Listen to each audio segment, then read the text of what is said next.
Hello guys, for today's video magluluto nga pala ako ng balat ng baka na sasabawan po natin. Yan po yung mga sahog.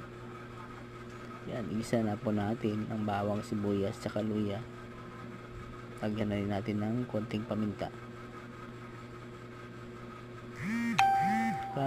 Lagyan na rin ng tubig.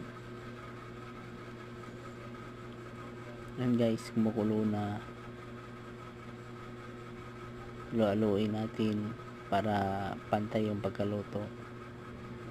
Nakalagyan na rin natin ng beef cubes para malasa yung sabaw.